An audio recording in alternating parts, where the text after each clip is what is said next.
इस चीज की लेती हैं, मैं तनख्वाह इस चीज की नहीं लेती हूँ। आप लेती हैं कि यहाँ देखिए क्या गलत हो रहा है। तो राशन सबके लिए है, आपके लिए आप कोई आसमान से उतरी हुई है? बच्चों के लिए राशन नहीं है, आपको ज्यादा जान अजीज है। एसी वाली गाड़ी में मेरा भी दिल चाहता है मैं बैठूं, हम सब का दिल चाहता है सुकून करें अपने अपने बच्चों के साथ, फैमिली के साथ, लेकिन हम यहाँ खज्जल हो रहे हैं कि जिन लोगों को हम जवाब दे हैं वो लोग जो है हमसे क्या तवक्को करते हैं। तो अफसर शाही की कारस्तानियाँ ये हुकूमत भुगत रही है, आप पीछे पीछे छुप रही हैं, आप फेस करें आगे।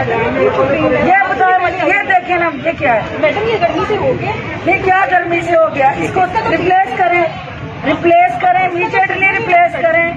आपकी ये ड्यूटी है, आपके स्टाफ की ड्यूटी है कि जितना थर्ड क्लास फूड है यहाँ से उठवाएं। आपकी परमिट वाली कॉपी चलिए ना, मैं ये भी गवर्नमेंट ने लगाया ना, इस पे ये लोगों के लुटेरों के हाथों लोगों को छोड़ दूं कि गवर्नमेंट यहाँ पे भी जवाब दे है।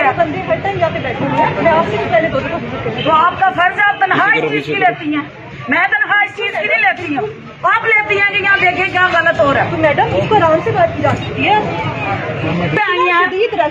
आप तो राशन सबके लिए है, आपके लिए आप कोई आसमान से उतरी हुई है? बिल्कुल आसमान से नहीं उतरी हुई, बच्चों के लिए राशन नहीं है, आपको ज्यादा जान अजीज है, सबकी जान एक जैसी इम्पोर्टेंट है। आपकी हरकतें ही नहीं है ऐसी वाली, जिस तरह गैरत ने आपको लगाया उससे पूछते हैं, तरीकाकारी नहीं है तुम्हारा, तुम VIP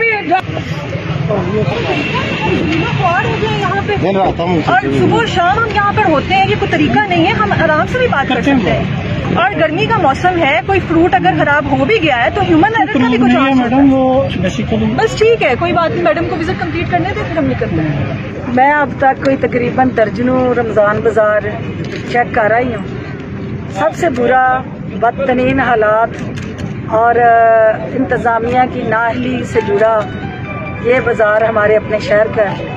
और ये इस बात की अक्कासी करता है कि यहाँ की इंतजामिया जो है उसे अवाम की नहीं अपनी फिक्र है। जब आप अपनी फिक्र करते हैं, AC वाली गाड़ियों से नहीं निकलते हैं, AC वाले कमरों में विराजमान रहते हैं क्योंकि आपको रोज़ा ज़्यादा लगता है, तो अवाम के साथ जुड़े जो मसाइल हैं वो हल नहीं होते। तो जो यहाँ की इंतजामिया है उसकी सारी रिपोर्ट चीफ मिनिस्टर को मैं खुद दूंगी और इस बाज़ार की कारकर्दगी के हवाले से भी उनको अपडेट दूंगी कि किस तरह ज़िला सियालकोट के अंदर अवाम जो है आपकी इंतज़ामिया की नाअहली की कीमत अदा कर रहे हैं और किस तरह जो है वो हमारी यहाँ की AC, क्योंकि मुझे यकीन है कि DC के नोटिस में ये नहीं होगा, लेकिन DC को भी ये देखना चाहिए कि अगर उसकी AC आके उसको सब अच्छा की रिपोर्ट देती है तो वो झूठ बोल रही है। मौके पे मीडिया ने देख लिया कि यहाँ की क्या बदतरीन सूरत हाल है।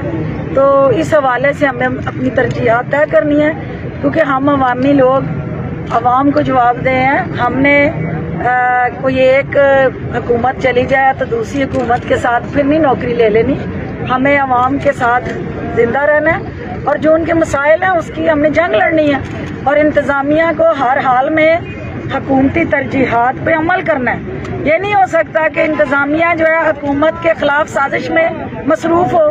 मैं ये समझती हूँ कि ये जो इस वक्त इस बाजार के अंदर नाकस सूरत हाल है, ये इंडिकेट करती है कि इंतजामिया किसी साजिश के तहत इस शहर के अवाम को हुकूमत से मुतनफ़र करवा रहे हैं और जो बाकी शहरों में इंतजामात हैं, सिटीजन, एल्डर सिटीजन जो बुजुर्ग शहरी हैं उनके बैठने के लिए इंतजामात है, वहाँ अच्छी टेंटेज है, बाजारों के अंदर प्रॉपरली लोगों को लुक आफ्टर किया जा रहा है। यहाँ जिस किस्म का बाजार का माहौल है, ये एक मेन शहर के अंदर बाजार है, तो बाकी तहसीलों में क्या हो रहा होगा। अब बाकी 3 तहसीलों में भी हमने देखना है कि वहाँ के AC क्या कर रहे हैं और ये AC अगर ये सूरत हाल है तो फिर ये मैं समझती हूँ कि ये हुकूमत के वेल विशर्स नहीं है, ये लोग किसी एजेंडे के तहत यहाँ ये सब कुछ कर रहे हैं और ये हुकूमत को बदनाम करने की साजिशों का एक हिस्सा है।